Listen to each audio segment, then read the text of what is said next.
Saudara sekalian, mari kita meneruskan dengan gereja yang ke-6. Kita akan membahas gereja Philadelphia. Kita sudah membahas 5 gereja dan ini adalah gereja yang ke-6. Mari kita bersama-sama membuka firman Tuhan dari Wahyu pasal ke-3 ayat yang ke-7. Kita hanya akan membaca satu ayat dan kita akan mengikuti bagian demi bagian. Dan setiap kali saya minta saudara membuka ayat Alkitab, saudara dengan hati yang rendah hati dan rela membuka dan saudara menerima berkat firman Tuhan yang limpah yang Tuhan beri kepada saudara-saudara sekalian. Mari kita membuka Wahyu 3 ayat yang ke-7. Kita membaca satu ayat.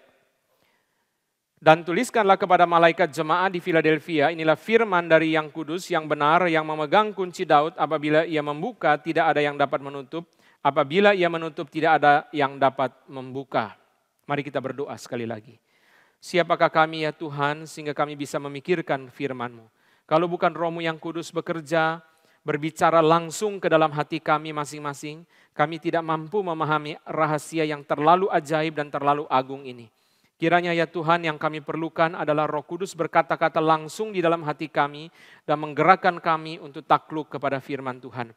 Hamba-Mu hanyalah alat yang sederhana, yang memerlukan banyak anugerah untuk menjadi alat yang dipakai oleh Tuhan. Berkatilah jam ini ya Tuhan. Biarlah tidak ada satu orang pun yang kehilangan berkat Tuhan melalui jam ini. Dalam nama Tuhan Yesus kami berdoa. Amin. Saudara sekalian, siapakah Tuhan Yesus di dalam gereja ini? Ada 7 surat yang diberikan oleh Tuhan Yesus kepada 7 jemaat dan setiap surat selalu diperkenalkan identitas Tuhan Yesus yang berbeda-beda. Identitas Tuhan Yesus tidak sama satu surat dengan surat yang lain. Ada kemiripan-kemiripan tetapi secara prinsip saudara ada kebutuhan-kebutuhan yang diberi kepada gereja tersebut. Dan saudara sekalian di sini diperkenalkan kepada jemaat Philadelphia. Inilah firman dari yang kudus dan yang benar. Ho hagios, ho aletinos. The holy and the true. Yang kudus dan yang benar. Kristus adalah yang kudus dan Kristus adalah yang benar. Ini adalah atribut-atribut Allah. Dan dengan demikian saudara sekalian memperkenalkan kepada jemaat bahwa Tuhan Yesus adalah Allah. Dia yang kudus dan yang benar. Berarti dia adalah Allah. Dan saudara sekalian, kenapa ini diperkenalkan kepada jemaat Philadelphia? Karena saudara, jemaat Philadelphia adalah jemaat yang kudus dan benar.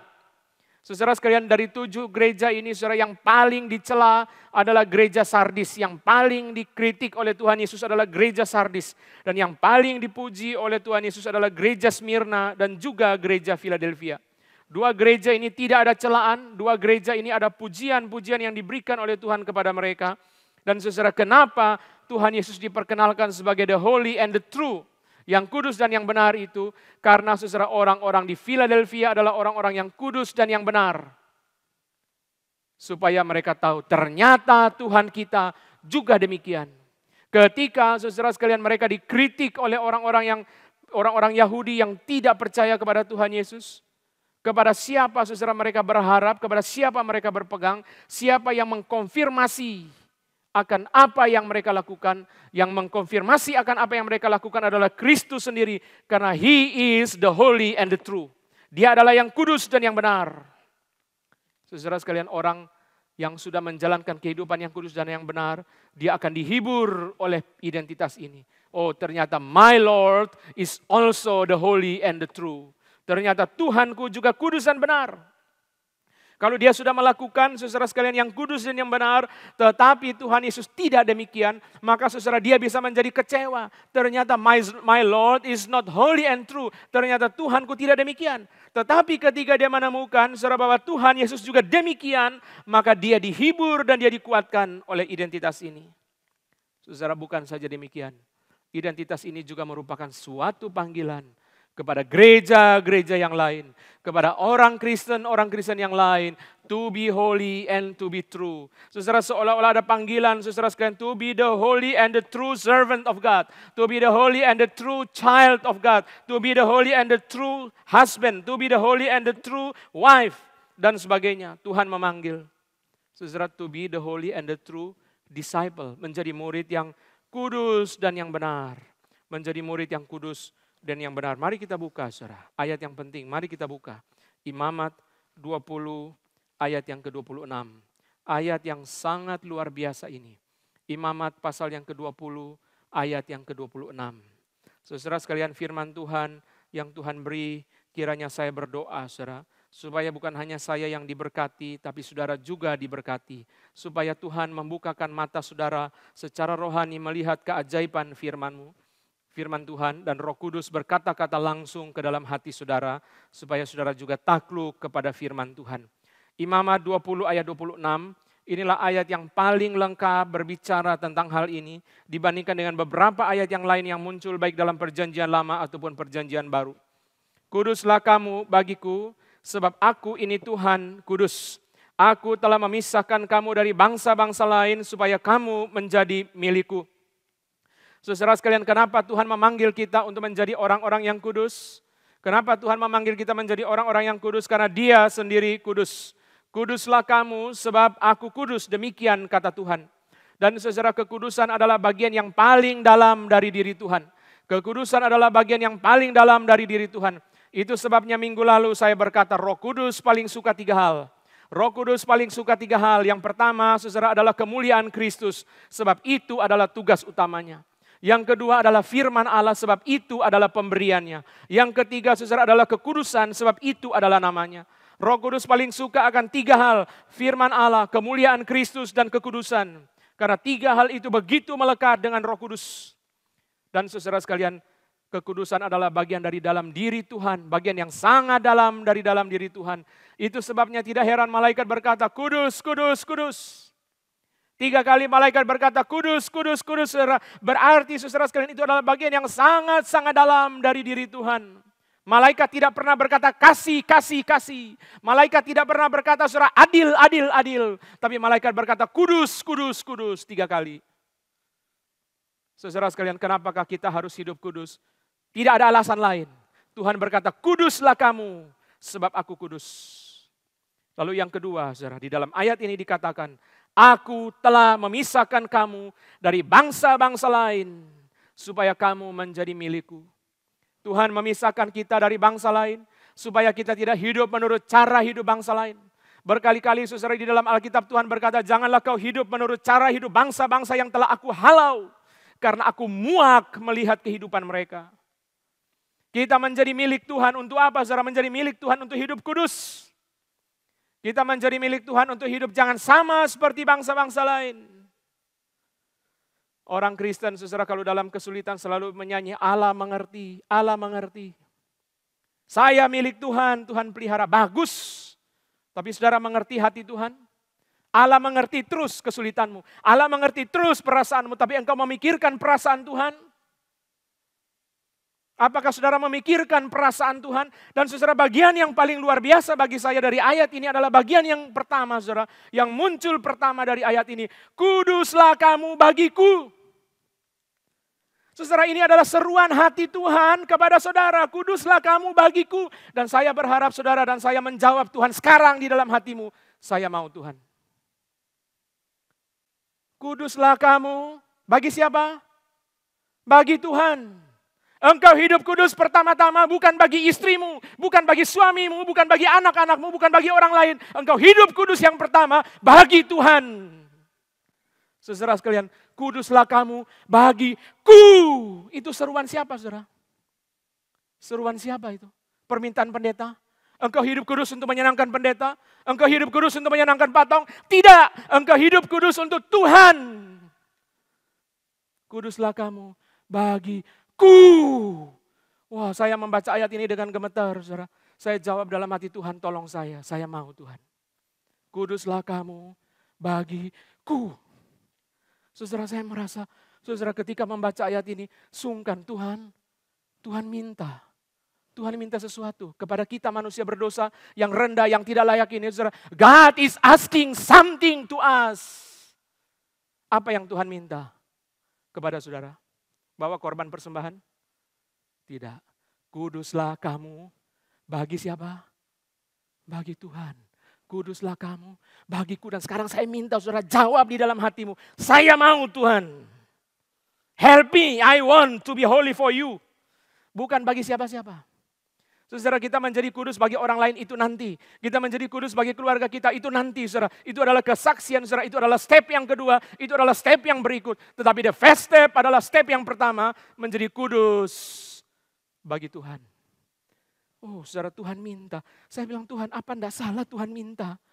Tuhan minta sesuatu, saudara. Dari saudara dan saya, orang berdosa yang tidak layak ini, Tuhan minta itu. Kuduslah kamu bagiku. Tuhan, tolong saya, Tuhan. Saudara sekalian, ada satu bagian yang saudara saya sebenarnya mau untuk khotbah yang lain, tetapi saudara, Tuhan menggerakkan saya untuk bagikan kepada saudara sekalian di dalam khotbah tadi pagi dan juga khotbah saat ini.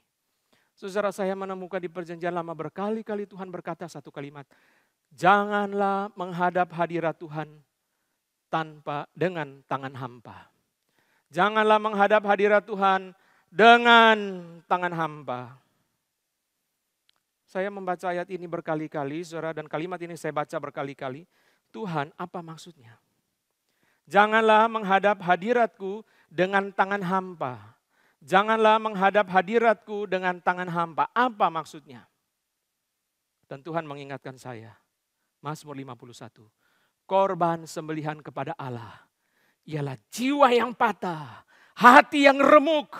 Ketika Daud mengaku dosa dia, ketika Daud hatinya hancur karena dosa dia. Lalu saudara sekalian muncul kalimat itu. Korban sembelihan kepada Allah ialah hati yang remuk, saudara. Apa yang saudara bawa kepada Tuhan? Jangan datang dengan tangan hampa. Saudara bawa kambing domba? Tidak, saudara bawa hati yang remuk. Dan saudara perhatikan kalimat ini. Hati yang remuk adalah langkah pertama kepada kekudusan. Kalau saudara mau menjalankan Imamat 20 ayat 26 tadi, kuduslah kamu bagiku, saudara, apa yang harus aku lakukan? Tuhan, saya mau. Ketika Tuhan meminta kepada saudara dan saya, kuduslah kamu bagiku, saudara, saudara berkata dalam hatimu, saya mau Tuhan. Lalu pertanyaannya, apa yang harus kau lakukan? Hati yang remuk adalah langkah yang pertama kepada kekudusan. Hati yang hancur. Hati yang hancur ketika melihat dosa saudara, ketika melihat dosa saya sendiri. Masing-masing kita saudara ketika memeriksa hidup kita menemukan dosa saudara, hati yang remuk. Saudara sekalian, itu adalah langkah yang pertama. Saudara sekalian, supaya kita kudus bagi Tuhan. Persembahkanlah kekudusan. Saudara baca juga nanti di dalam Mazmur, berkali-kali dibilang, bersembahlah Tuhan dengan berhiaskan kekudusan. Bukan berhiaskan aksesoris, pakaian dan sebagainya. Berhiaskan kekudusan. Saudara sekalian, inilah panggilan. Ketika Kristus memperkenalkan diri sebagai the holy and the true, itu sebab itu adalah apresiasi, tetapi itu juga adalah panggilan. Kuduslah kamu bagi Tuhan. Kuduslah kamu bagiku, kata Tuhan. Ini hati Tuhan. Hati Tuhan yang sekarang saudara dengar pagi ini. Kuduslah kamu bagiku. Biarlah saudara mendengar kalimat itu di dalam hatimu dan saudara menjawab iya kepada Tuhan dan saudara mulai dengan hati yang remuk. Saudara, saya berdoa tadi di dalam akhir khotbah yang pertama, saudara, kalau Tuhan melihat ada dosa di dalam hati saudara, kiranya Roh Kudus gelisahkan sampai takluk. Dosa-dosa yang dibiarkan, kiranya Roh Kudus gelisahkan sampai takluk, sampai menyerah di kaki Tuhan. Kiranya saudara kita semua ditaklukkan oleh Roh Kudus. Roh Kudus bekerja dengan firman yang jelas-jelas berbicara di dalam hati kita sampai kita takluk kepada Dia. Kita pindah, saudara. Kristus diperkenalkan sebagai yang memegang kunci Daud. Yang membuka tidak bisa ditutup, yang menutup tidak bisa lagi dibuka, saudara. Saudara sekalian, identitas ini berasal dari Yesaya 22 ayat 22. Kita tidak buka sekarang, saudara. Yesaya 22 ayat 22. Firman Tuhan berkata tentang Eliakim bin Hilkiah. Eliakim bin Hilkiah, persis kalimat yang dikutip saudara oleh Wahyu. Dan saudara perhatikan cara Wahyu memakai perjanjian lama adalah Wahyu memakai perjanjian lama secara transformatif. Wahyu memakai perjanjian lama secara transformatif. Dia ambil dari cerita Eliakim, lalu saudara dia kelola, dia bawa masuk ke dalam identitas Kristus, dan nanti saudara akan temukan di mana transformasinya, di mana perbedaannya. Saudara, Eliakim menurut 2 Raja-Raja 18 adalah seorang kepala istana, Yesaya 22 ayat 21 berkata, Tuhan beri kepada dia jubah, kepada dia kekuasaan, kepada dia ikat pinggang, supaya dia menjadi bapa bagi penduduk Yerusalem dan kaum Yehuda. Saudara sekalian, John Oswald yang menafsirkan kitab Yesaya mengatakan Eliakim mempunyai posisi semacam Perdana Menteri. Saya membayangkan seperti Yusuf di dalam cerita Firaun. Saudara sekalian, Eliakim diberikan otoritas sebagai kepala istana to admit people or to exclude them from the king's presence. Untuk mengizinkan orang ketemu raja atau mengusir orang dari hadapan raja. Itu tugas Eliakim. Tetapi dibilang saudara dia juga menjadi bapa. Itu sebabnya saudara John Oswald mengatakan dia diminta untuk memiliki saudara genuine care and self-sacrificing love for the people. Untuk orang-orang Yehuda dia harus mempunyai perhatian sebagai bapa. Karena itu Yesaya pasal yang ke-22 ayat 23 dan 24 dikatakan saudara Eliakim menjadi gantungan yang dipasang dengan kokoh di tembok dan menjadi tanggungan bagi kaum keluarganya. Eliakim menjadi bapa bagi orang Yehuda. Bapa bagi orang Yehuda, lalu saudara digantung. Orang Yehuda saudara tanggungan keluarganya digantung di tembok, dia menanggung keluarganya. Tapi kemudian Yesaya 22 ayat 25 berkata, demikianlah firman Tuhan semesta alam, gantungan yang dipasang kuat-kuat pada tempat yang kokoh itu tidak akan kuat lagi, sehingga patah dan jatuh, dan segala tanggungannya itu hancur. Apa bedanya? Apa beda Eliakim dengan Tuhan Yesus? Saudara, Eliakim baik, dia menjadi tanggungan bagi keluarga, dia mengatur orang boleh masuk ke dalam istana atau diusir dari istana. Tetapi hanya berhenti sampai di situ. Lalu saudara, Kristus diperkenalkan sebagai yang memegang kunci Daud. Artinya saudara, Kristus yang menentukan orang masuk ke dalam dan keluar ke dalam kerajaan Allah. Eliakim tidak melakukan ini. Masuk dan keluar ke dalam kerajaan Allah. Siapa yang memegang kunci Daud? Kristus. Eliakim saudara menjadi bapa bagi orang Yehuda, dia care, dia menjadi tanggungan bagi keluarga, tapi dia tidak kuat. Tanggungan itu saudara, gantungan itu patah. Yesaya 9 pernah bilang, Tuhan Yesus itu bapa saudara. Bingung juga kita saudara, tiap kali Natal kita dengar saudara sekalian, everlasting Father. Ya. Telah lahir seorang anak bagi kita, siapa dia? Bapa yang kekal. Yesus kok Bapa? Yesus bukan Allah Bapa bukan Yesus. Tetapi saudara dalam konteks ini kita mengerti, ketika Eliakim dibilang dia menjadi Bapa bagi orang Yehuda, demikian Kristus menjadi Bapa bagi seluruh orang pilihan. Dalam pengertian apa saudara? Genuine care and self-sacrificing love. Dia menjadi Bapa bagi kita, menanggung. Kristus menanggung beban bagi orang percaya. Eliakim tidak bisa saudara. Eliakim tidak sanggup. Siapa yang memegang kunci kerajaan Daud? Yang mengusir orang dari kerajaan Allah. Yang mengizinkan orang masuk ke dalam kerajaan Allah. Itu adalah Kristus. Pintu yang kalau dibuka saudara tidak bisa ditutup. Yang ditutup tidak bisa dibuka. Saudara sekalian, kenapa identitas ini penting bagi orang Philadelphia? Setiap kali surat ini muncul, setiap kali satu surat muncul, saya berkata kepada saudara, tidak ada bagian dalam surat itu yang tidak dimengerti oleh gereja di situ. Kota Philadelphia mempunyai pintu gerbang yang dibuka terus. Ini konteksnya. Kota Philadelphia mempunyai pintu gerbang yang dibuka terus menerus. Saudara sekalian, kalau saudara perhatikan, nonton film, saudara lihat sampai di dalam zaman daripada Mozart, saudara, itu ada pintu gerbang. Dan pintu gerbang itu ditutup. Ada orang yang jaga di pintu gerbang. Dia yang boleh admit people to come in. Atau reject people not to come in. Itu ada orang yang jaga di pintu gerbang. Tetapi saudara, kota Philadelphia mempunyai pintu gerbang yang dibuka terus. Itu nanti ayat 8 muncul lagi saudara. Maka saudara sekalian, Tuhan Yesus mau mengatakan ini mereka mengerti. Dan dalam konteks apa? Saudara, mereka mengerti ayat ini. Saudara perhatikan konteksnya. Saudara sekalian, orang-orang Kristen pada zaman itu, kita tahu dari khotbah ini dari minggu-minggu sebelumnya, bahwa orang-orang Yahudi meskipun menyembah Yahweh sebagai Tuhan dan mereka tidak menyembah Kaisar sebagai Tuhan, orang Yahudi tidak dianiaya oleh Romawi. Orang Yahudi tidak dianiaya oleh Romawi. Itu sebabnya, saudara, orang Kristen sangat tergoda untuk pindah ke agama Yahudi. Kalau orang Kristen disuruh pilih ikut Romawi menyembah banyak berhala, atau pilih ikut agama Yahudi menyembah Yahweh, banyak orang Kristen secara tergoda untuk menjadi agama Yahudi. Oh, enak agama Yahudi daripada Romawi menyembah banyak berhala. Agama Yahudi menyembah Yahweh, agama Yahudi baca perjanjian lama, agama Yahudi kemudian saudara sekalian tidak menyembah berhala.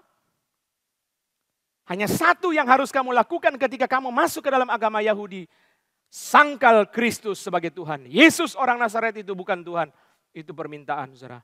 Banyak orang Kristen bilang, tidak apa-apalah. Daripada saya menyembah berhala yang banyak daripada orang Romawi, saya mending ikut agama Yahudi. Saudara, ketika mereka akan masuk ke dalam agama Yahudi, orang Yahudi yang menentukan, you boleh masuk, you tidak boleh masuk. Orang Yahudi yang menentukan, seperti gereja-gereja di abad pertengahan, saudara. Gereja yang menentukan orang itu selamat atau tidak selamat. Outside of the church, there is no salvation. Di luar gereja tidak ada keselamatan, saudara. Gereja yang menentukan orang selamat atau tidak selamat. Itu sebabnya Calvin bicara soal predestinasi di dalam konteks reformasi, saudara. Kenapa? Karena engkau selamat atau tidak selamat bukan ditentukan oleh gereja, ditentukan oleh Tuhan yang sudah memilih kamu sebelum dunia dijadikan. Orang Yahudi seperti punya otoritas menentukan orang masuk atau tidak masuk ke dalam agama Yahudi. Sekarang firman Tuhan bilang sama mereka, bukan. Yang memegang kunci Daud, yang memegang kunci rumah Daud bukan Eliakim. Bukan orang Yahudi, tapi Kristus yang memegang kunci rumah Daud. Yang menentukan orang masuk atau keluar ke dalam kerajaan Allah. Dan yang membuka pintu tidak bisa ditutup oleh siapapun. Yang menutup pintu tidak bisa dibuka oleh siapapun.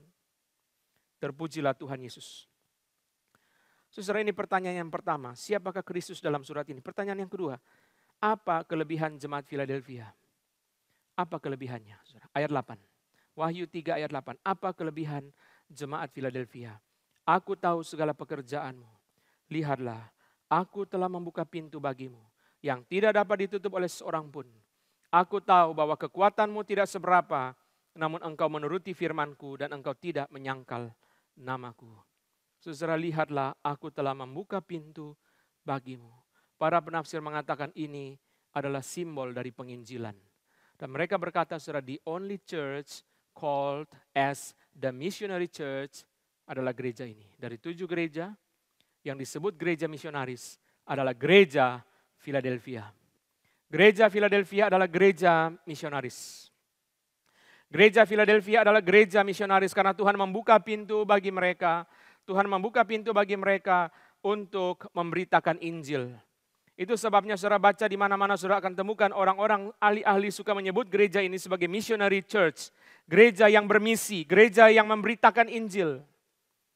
Saudara, sungguh indah. Kalau gereja Philadelphia adalah gereja yang memberitakan Injil karena Tuhan membuka pintu. Apa yang saudara dan saya harus lakukan? Mari kita buka Kolose 4 ayat 3 dan 4. Kolose 4 ayat 3 dan 4, mari kita buka. Supaya kita menemukan isi hati Tuhan bagi kita, apa yang harus saudara dan saya lakukan. Kolose pasal yang keempat, ayat yang ketiga dan ayat yang keempat. Berdoalah juga untuk kami, kata Rasul Paulus, supaya Allah membuka pintu untuk pemberitaan kami, sehingga kami dapat berbicara tentang rahasia Kristus yang karenanya aku dipenjarakan. Dengan demikian aku dapat menyatakannya sebagaimana seharusnya. Saudara sekalian, hanya Allah yang berkuasa membuka pintu bagi pemberitaan firman. Itu sebabnya Paulus meminta jemaat untuk berdoa. Hanya Allah yang berkuasa membuka pintu bagi pemberitaan firman. Itu sebabnya Paulus minta jemaat untuk berdoa. Saudara dan saya bisa terlibat dalam pelayanan misi yang dimulai dari berdoa. Kita berdoa supaya Tuhan membuka pintu bagi pemberitaan firman. Saudara sekalian, Charles Spurgeon ditanya, bagaimana pelayananmu bisa begitu diberkati oleh Tuhan? How come your ministry is so successful? Bagaimana terjadi pelayananmu sangat berhasil? Spurgeon mengatakan, because the congregation pray for me. Karena jemaat mendoakan saya. Saudara, Spurgeon sering kali menjawab dengan kalimat ini di dalam banyak kesempatan. Saudara bisa temukan itu di dalam biografi dia. Because the congregation pray for me. Saudara, Paulus meminta jemaat terlibat dalam misi. Dimulai dari mana? Berdoalah supaya Allah membuka pintu untuk pemberitaan kami. Manusia berdosa tidak mau Injil yang sejati. Manusia berdosa tidak mau firman Tuhan yang sejati. Manusia berdosa tidak mau Allah yang sejati. Itu sebabnya saudara mereka menutup pintu. Kita harus berdoa. Harus berdoa, saudara. Apa yang bisa kita lakukan? Saya berpikir dan berpikir, saudara. Saya bukan Pak Tong, saya bukan Billy Graham. Tuhan tidak memakai saya untuk berkeliling ke negara-negara untuk memberitakan firman. Tetapi Tuhan, masakan saya tidak bisa melayani negara-negara. Tuhan mengingatkan saya, pray for them. Saudara, 2 hari lalu saya selesai mendoakan 228 negara. Dari A sampai Z. Lalu saudara sekalian saya kembali lagi kepada A di dalam beberapa hari ini. Saudara sekalian saya bersyukur. Tuhan masih mau pakai saya untuk berdoa. Meskipun saya bukan Pak Tong, saya bukan Billy Graham yang pergi ke bangsa-bangsa untuk berkhotbah bagi mereka. Tapi saya sudah berkeliling dunia melalui doa. Mari kita, saya sharing ini saudara, untuk saudara berdoa. Mari kita berdoa, saudara bisa menjadi missionary church. Kalau saudara ikut di dalam doa untuk misi. Inilah doa untuk misi. Berdoalah supaya Tuhan membuka pintu bagi pemberitaan firman.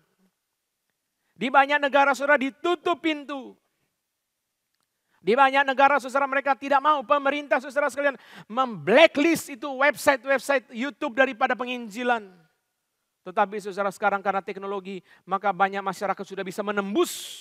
Sehingga mereka bisa menyaksikan khotbah-khotbah pemberitaan firman Tuhan yang baik. Mari kita berdoa saudara. Supaya Tuhan bekerja, Tuhan bekerja. Saya heran saudara, di dalam negara-negara di Afrika, kalau saudara mendoakan negara-negara Afrika, saudara akan ketemu bahasa utama negara-negara Afrika itu 2, Prancis dan Portugis. Prancis dan Portugis. Kebanyakan negara di Afrika, saudara, ada sedikit berbahasa Inggris, tapi mayoritas itu Prancis dan Portugis. Kenapa saudara sekalian begitu sulit penginjilan? Bukankah saudara ada Alkitab bahasa Prancis yang bisa diakses dengan gampang di HP, di internet, di mana-mana? Bukankah ada Alkitab dalam bahasa Portugis sudah ratusan tahun yang lalu? Betul. Tapi satu kesulitannya, kebanyakan mereka buta huruf, saudara. Itu sebabnya saudara misionaris ketika datang, hal pertama yang dilakukan mengajar membaca. Tapi ada satu saudara pelayanan yang dilakukan, yaitu saudara sekalian melalui pelayanan radio. Mereka dirikan stasiun-stasiun radio. Lalu saudara mereka bagikan radio-radio. FM itu saudara hanya $1 harganya. Dibeli saudara oleh lembaga misi, diedarkan, dibagikan di kampung-kampung. Dikasih saudara hanya 1 channel. Ini saudara dengar channel ini. Lalu mereka dengarkan Injil saudara.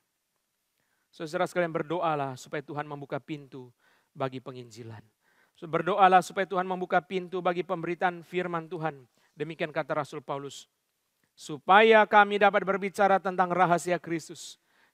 Ketika Tuhan sudah membuka pintu, yang mereka katakan saudara bukan kalimat-kalimat yang tidak perlu, yang tidak penting, guyonan, tidak. Rahasia Kristus. Rahasia Kristus mengasihi manusia. Rahasia Kristus berkorban bagi manusia. Lalu Paulus katakan saudara, yang karenanya aku dipenjarakan. Ini berarti Injil yang sangat mahal. Ini berarti berita yang sangat mahal karena demi berita ini dia dipenjarakan. Tapi bagi saya saudara berita ini mahal bukan hanya karena Paulus dipenjarakan. Berita ini mahal karena Kristus disalibkan.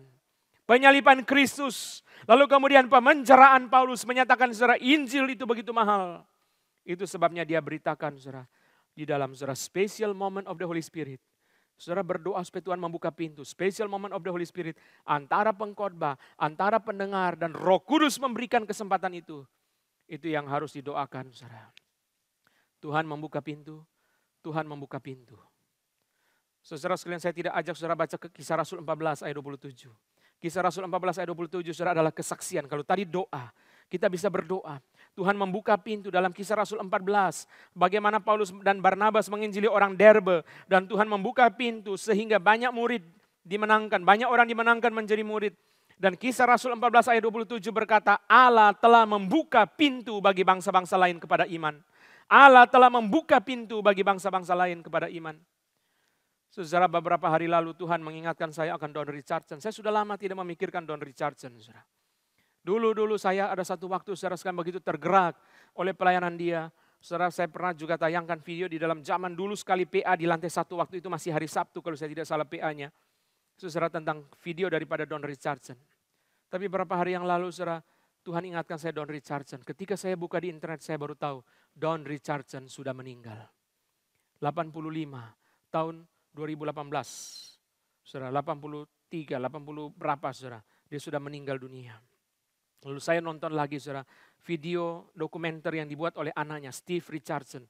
Ketika 50 tahun, mereka kembali lagi kepada suku Sawi. Suku Sawi adalah suku di Papua, saudara, headhunter. Ketika saudara tahun 62, Don Richardson dan istrinya Carol, mereka datang saudara ke tempat itu, saudara, orang membunuh orang, orang makan orang, cannibals. Mereka saudara sekalian melihat dengan mata kepala sendiri orang saling membunuh. Lalu Don Richardson dalam kesaksiannya dia mengatakan saudara sekalian, ketika mereka tiba melalui kanu, melalui perahu kecil itu, saudara, mereka dibawa melalui sungai pergi ke tempat suku Sawi. Suami istri menyaksikan dengan mata di atas kepala sendiri orang saling membunuh satu dengan yang lain. Tapi dia berkata satu kalimat yang sangat menghibur. When I saw my wife's face, she was very peaceful and she was smiling to them. Ketika saya melihat wajah istri saya, saudara, seorang perempuan melihat begitu banyak orang, saudara, rame-rame membawa tombak saling membunuh satu dengan yang lain.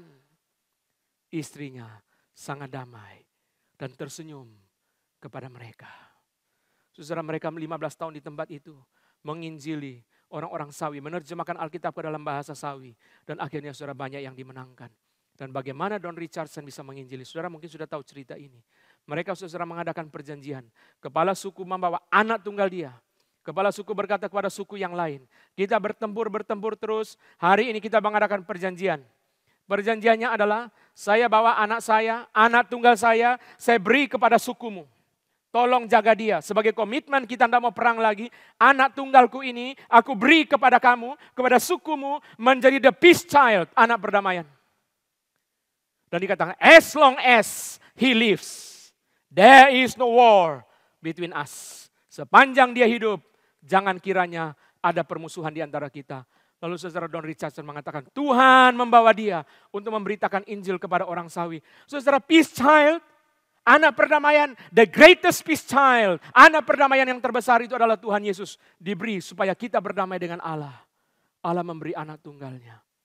Dan Tuhan pakai itu saudara, untuk menjadi pintu masuk. Ini satu yang saya kepengen teliti, saudara. Satu misteri yang sangat menarik sekali. Bagaimana mungkin ide peace child itu bisa ada di tengah-tengah orang Sawi, saudara. Itu sesuatu yang sangat menarik. Tapi Tuhan pakai itu sebagai pintu masuk. Dan banyak orang Sawi yang dimenangkan, saudara. 50 tahun kemudian mereka pulang lagi. Pergi, saudara. Saya menonton lagi film itu tadi malam dengan anak-anak, saudara. Saya begitu digerakkan.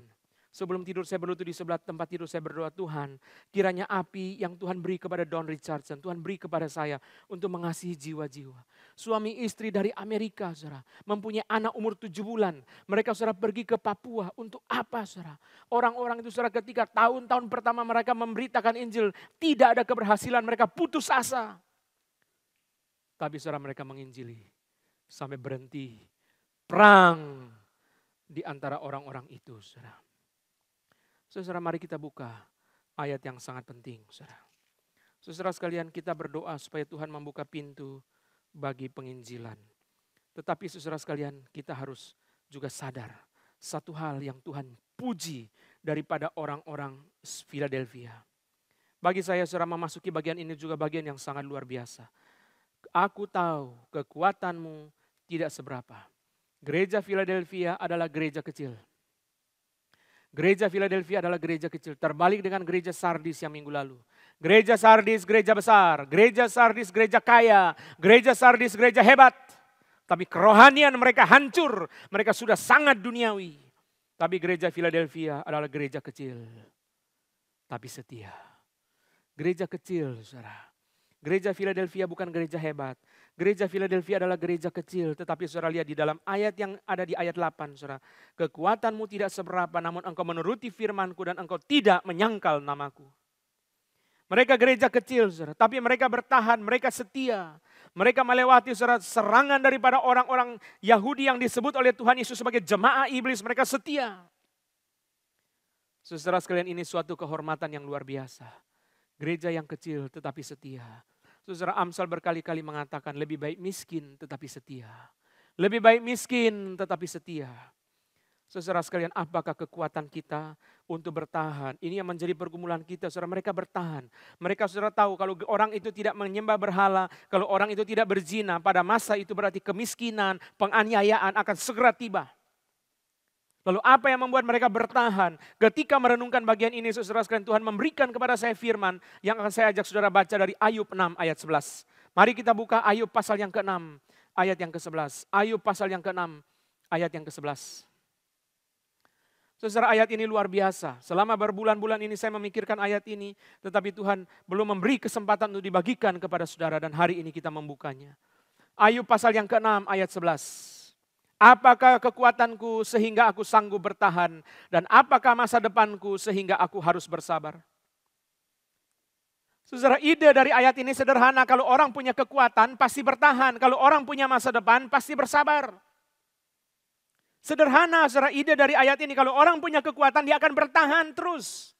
Meskipun sulit seperti orang Philadelphia, seperti orang Smyrna, sulit tapi dia bertahan. Kalau orang, saudara, mempunyai masa depan, dia akan sabar.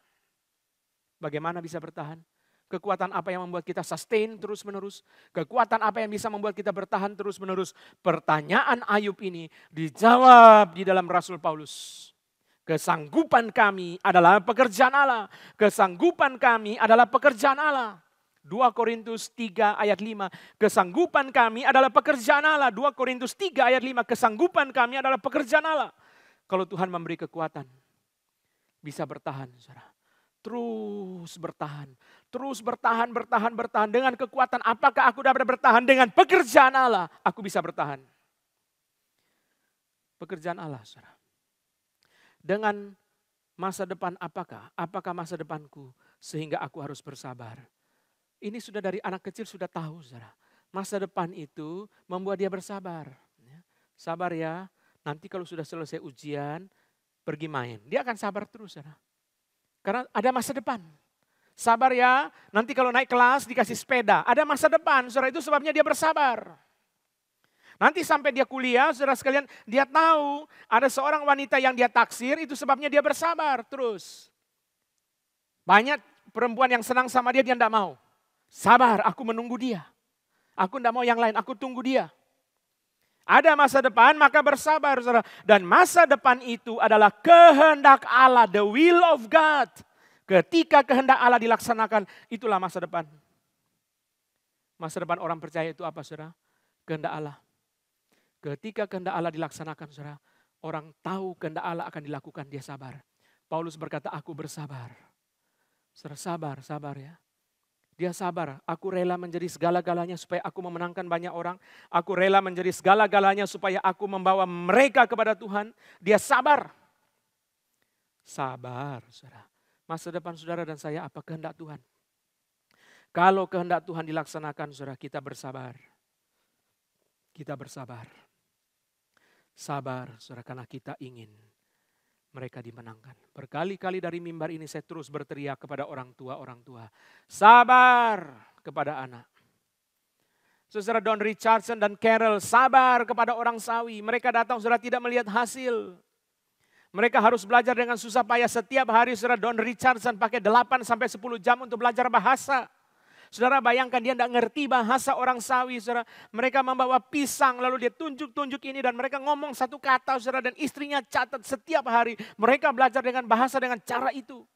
Adoniram Judson di Myanmar 12 jam setiap hari les bahasa. Adoniram Judson les mungkin orang yang ngajari dia bisa bahasa Inggris. Tapi di suku Sawi tidak ada yang bisa bahasa Inggris, tidak ada yang bisa bahasa Indonesia, saudara. Hanya bisa bahasa suku dan dia harus belajar satu kata demi satu kata setiap hari. Kapan baru bisa menginjili? Jangan-jangan belum menginjili sudah keburu mati, terlalu lama belajar bahasa. Tapi sabar supaya mereka dimenangkan. Supaya kehendak Allah dilaksanakan bagi mereka. Sabar, sabar sampai kehendak Tuhan dilaksanakan bagi mereka. Sabar. Karena yang kita incar adalah kehendak Tuhan dilaksanakan bagi mereka. Itu sebabnya kita sabar. Saudara sekalian, apa bahaya yang mengancam mereka? Ayat 9, mari kita lihat ayat 9. Apa bahaya yang mengancam orang-orang Philadelphia? Bahayanya apa, saudara? Bahayanya apa yang mengancam orang-orang Philadelphia? Mari kita lihat ayat yang ke-9. Saudara sekalian, ayat 9 berkata, lihatlah beberapa jemaah beberapa orang dari jemaah iblis, yaitu mereka yang menyebut dirinya orang Yahudi, tetapi yang sebenarnya tidak demikian, melainkan berdusta, akan kuserahkan kepadamu. Sesungguhnya aku akan menyuruh mereka datang dan tersungkur di depan kakimu dan mengaku bahwa aku mengasihi engkau. Orang Yahudi, saudara sekalian, itu jelas tidak semua orang Yahudi diselamatkan. Mereka bilang mereka jemaah Yahudi. Paulus berkata dalam Roma 9, tidak semua orang Israel itu Israel. Roma 9 Paulus berkata tidak semua orang Israel itu Israel. Tidak semua orang Israel jasmani itu Israel rohani. Tapi Greg Bale memberitahu kepada kita satu rahasia di sini. Ternyata orang-orang Yahudi itu, saudara sekalian, mereka kompromi. Karena Greg Bale mengatakan, orang Yahudi kaya-kaya. Dari berapa minggu yang lalu kita sudah dengar kalimat ini. Orang Yahudi kaya-kaya pada zaman itu. Kenapa? Greg Bale mengatakan, saudara, mereka mengaku diri orang Yahudi, tetapi banyak yang tidak menjalankan ajaran orang Yahudi. Itu sebabnya mereka berdusta. Mereka bukan orang Yahudi yang sesungguhnya. Mereka palsu. Kamu jangan tertipu untuk diajak mereka mengikuti agama Yahudi. Kenapa, saudara?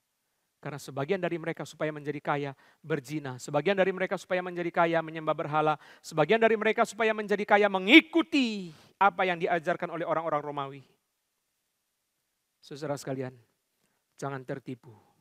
Karena mereka adalah jemaah iblis.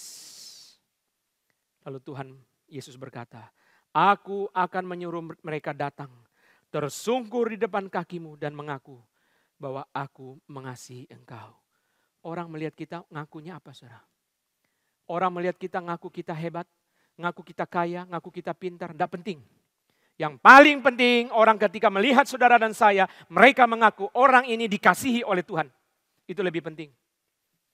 Tidak penting orang mengaku kita hebat, tidak penting orang mengaku kita pintar, tidak penting orang mengaku kita kaya. Yang penting saudara, ketika orang melihat kita, dia tahu orang ini adalah orang yang dikasihi oleh Tuhan. Mari kita buka Galatia 2 ayat 9. Ini ayat dari bagian belakang saudara yang saya pindahkan ke depan. Galatia 2 ayat 9. Mari kita buka. Galatia 2 ayat 9. Galatia 2 ayat 9.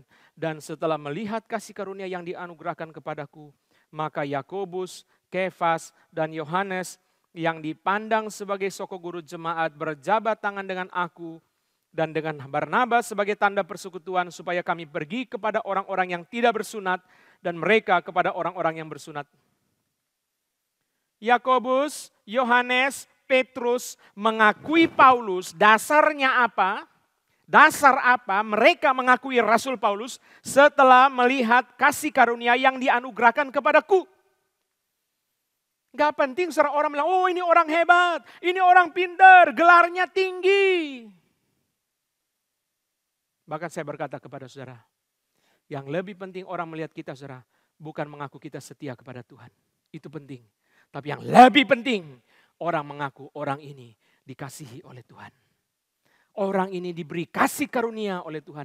Itu lebih penting, saudara. Tidak penting orang bilang ini orang hebat, ini orang setia, ini orang cinta Tuhan. Semua itu datangkan kemuliaan bagi kita. Satu-satunya yang datangkan kemuliaan bagi Tuhan adalah orang ini dikasihi oleh Tuhan. Kita suka, saudara, ya, senang. Ini orang yang setia, ini orang yang rajin, ini orang yang sukses, ini orang yang kaya, ini orang yang pintar, ya. Gelar doktornya banyak, saudara. Tidak penting, saudara. Yang penting itu apa? Orang ini dikasihi oleh Tuhan. Ketika saudara sekalian, Kefas, Yohanes, dan Yakobus melihat pelayanan Paulus, yang mereka akui dari Paulus adalah orang ini diberi kasih karunia oleh Tuhan. Itu indah, saudara.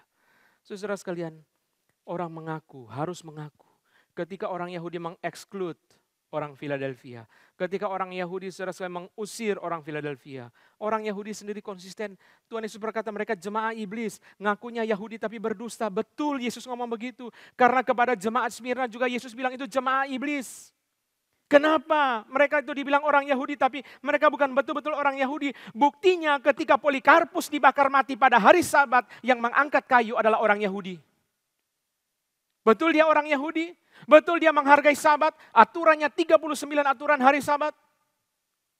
Tuhan Yesus berkata jangan percaya itu penipu. Itu adalah jemaah iblis. Saudara sekalian, apa yang diberikan nasihat oleh Tuhan Yesus kepada mereka? Ayat 10 dan 11. Nasihat yang diberikan oleh Tuhan Yesus kepada mereka. Mari kita lihat saudara. karena engkau menuruti firman-Ku untuk tekun menantikan Aku. Engkau menuruti firman-Ku untuk tekun menantikan Aku. Aku akan melindungi engkau pada hari pencobaan. Saya nggak membahas bagian yang kedua, saudara. Karena kita sudah singgung di dalam gereja Smyrna, bagian yang kedua. Tuhan pelihara gereja pada masa kesusahan yang besar. Tuhan pelihara gereja, Tuhan pelihara orang percaya meskipun mereka harus melewati kesusahan yang besar. Tuhan pelihara orang percaya melewati kesusahan yang besar itu dengan baik. Tapi bagian yang pertama dan juga ayat yang ke-11, saudara. Ayat 11 sudah muncul di dalam gereja yang sebelum-sebelumnya, saudara. Peganglah apa yang ada padamu supaya tidak seorang pun mengambil mahkotamu. Aku datang segera. Hei gereja, sabar. Aku sudah mau datang, sabar, tahan ya. Jangan menyangkal, jangan lepas, tahan, sabar. Aku sudah mau tiba. Tahan sebentar, tahan. Jangan sampai mengingkari imanmu, tahan sebentar. Tapi bagian yang pertama, saudara, apa artinya? Menuruti firman, ayat 10 dan tekun menantikan Aku. Dua bagian ini, saudara, kita akan lihat sebagai bagian besar sebelum kita akhiri bagian dengan ayat 12. Mari kita lihat, saudara. 2 Raja-Raja 10 ayat 30. 2 Raja-Raja 10 ayat 30. 2 Raja-Raja 10 ayat yang ke-30. Saudara sekalian, 2 Raja-Raja 10 ayat yang ke-30 memberitahu kepada kita. Berfirmanlah Tuhan kepada Yehu, oleh karena engkau telah berbuat baik dengan melakukan apa yang benar di mataku, dan telah berbuat kepada keluarga Ahab tepat seperti yang dikehendaki hatiku, maka anak-anakmu akan duduk di atas tahta Israel sampai keturunan yang keempat. Kita fokus hanya kepada dua bagian dari ayat ini. Berbuat baik dengan melakukan apa yang benar di mataku, lalu berbuat tepat seperti yang dikehendaki hatiku. Ini artinya menuruti firman. Saudara perhatikan, kita baca firman untuk apa? Baca firman untuk apa? Dengar khotbah untuk apa? Saudara dengar khotbah untuk apa? Saudara, banyak orang dengar khotbah cari kesalahan pengkhotbah. Minggu lalu atau berapa minggu lalu saya sudah bilang, orang pergi ke gereja, sayang sekali dia kehilangan firman yang penting. Yang dia lihat, oh dasi pendeta miring. Yang dia lihat kursinya kotor. Yang dia lihat asyir kurang senyum. Dia kehilangan bagian-bagian firman yang sangat dahsyat yang Tuhan beri kepada dia. Saudara sekalian, menuruti firman artinya apa? Dua arti yang diberi di sini. Melakukan apa yang benar di mata Tuhan. Dan melakukan tepat seperti yang dikehendaki oleh hati Tuhan. Tepat seperti yang dikehendaki oleh hati Tuhan. Setiap kali saudara dan saya membaca firman, kita mau cari dua ini. Tujuan saudara dan saya membaca firman, kita mau cari dua ini. Apa yang benar di mata Tuhan dan apa yang dikehendaki oleh hati Tuhan. Apa yang benar di mata Tuhan dan apa yang dikehendaki oleh hati Tuhan. Inilah tujuan saudara dan saya cari firman. Tuhan, apa yang benar? Ketika firman Tuhan terang-terangan bicara kepada saudara dan saya, lalu saudara kita minta kekuatan untuk bertobat. Taat kepada firman. Taat. Firman sudah terang-terang bicara kepadamu, taat. Jangan melawan. Apa yang benar di mata Tuhan dan apa yang dikehendaki oleh hati Tuhan itu adalah artinya menuruti firman. Menuruti firman berarti melakukan apa yang benar di mata Tuhan dan kemudian melakukan apa yang dikehendaki oleh hati Tuhan. Firman Tuhan yang mereka lakukan di sini apa? Saudara, tekun menantikan Tuhan. Dalam Wahyu 1 ayat 9, Yohanes berkata, mereka adalah sekutu di dalam menantikan Yesus. Tekun menantikan Yesus. Yohanes menyebut jemaat-jemaat ini sebagai sekutu di dalam tekun menantikan Yesus. Mari kita buka lagi. 1 Yohanes 3. Ayat yang penting, saudara. 1 Yohanes 3. Ini ayat-ayat yang sederhana. Tapi saya berdoa supaya Tuhan bukakan kepada mata rohani saudara melihat ayat-ayat ini dengan luar biasa. Saudara sekalian, 1 Yohanes pasal ketiga. Mereka menantikan kedatangan Kristus. Dan ini yang dibicarakan oleh Yohanes. 1 Yohanes 3 ayat 2. 1 Yohanes 3 ayat 2. Saudara-saudaraku yang kekasih, sekarang kita adalah anak-anak Allah. Tetapi belum nyata keadaan kita kelak. Akan tetapi kita tahu bahwa apabila Kristus menyatakan dirinya, kita akan menjadi sama seperti dia, sebab kita akan melihat dia dalam keadaannya yang sebenarnya. Lalu ayat 3, setiap orang yang menaruh pengharapan itu kepadanya menyucikan diri sama seperti dia yang adalah suci. Setiap orang yang menaruh pengharapan itu. Pengharapan apa, saudara? Itu, ITU ini apa, saudara? Setiap orang yang menaruh pengharapan itu ayat 2, saudara. kita akan melihat dia dalam keadaan yang sebenarnya dan menjadi sama seperti dia. Saudara ingin melihat Tuhan Yesus dalam keadaan yang sebenarnya? Karunia yang tak terkatakan itu, gembala dan pemelihara jiwa kita, kita ingin melihat dia. Setiap orang yang ingin melihat dia dalam keadaannya yang sebenarnya dan yang akan menjadi sama seperti dia, orang yang menaruh pengharapan itu harus menyucikan dirinya sama seperti dia yang adalah suci. Kenapa orang menyucikan dirinya, saudara? Sana, nanti.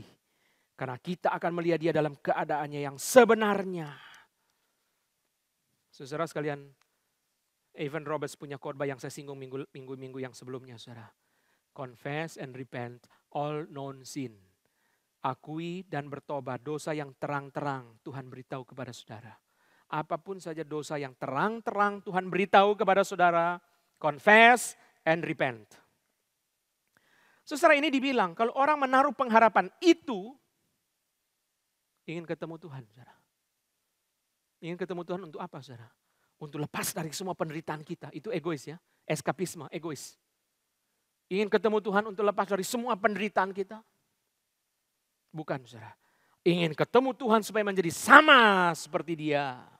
Melihat keadaan, melihat dia dalam keadaan yang sebenarnya. Yohanes berkata, orang itu harus menyucikan dirinya sebab dia adalah suci. Saudara sekalian, terakhir. Apa berkat bagi mereka yang sedang menang? Ayat 12. Barang siapa menang, ia akan kujadikan soko guru di dalam bait suci Allahku. Dan ia tidak akan keluar lagi dari situ. Daripadanya akan kutuliskan nama Allahku, nama kota Allahku, Yerusalem baru, yang turun dari sorga dari Allahku dan namaku yang baru. Saudara perhatikan, saya membahas bagian ini dengan cepat, saudara. Bagian yang terakhir ini. Pertama, soko guru. Soko guru adalah tiang penopang. Di dalam bait Allah mereka menjadi soko guru. Di dalam Galatia tadi soko guru adalah orang-orang penting itu. Di dalam katedral-katedral, saudara, tiang-tiang itu banyak lukisan-lukisan daripada orang-orang penting. Kalau saudara pergi ke Eropa, saudara lihat katedral-katedral itu, di tiang-tiang itu banyak patung orang penting. Artinya apa? Saudara, orang-orang yang menang ini akan dijadikan soko guru, berarti mereka akan dijadikan orang penting. Bukan hanya di gereja Katolik, saudara, di gereja Reform, di gereja Protestan di Belanda pun saya suka lihat, saudara, di tembok-tembok itu. Ini bendahara gereja tahun sekian sampai tahun sekian, ini gembala sidang. Ada patungnya di tembok.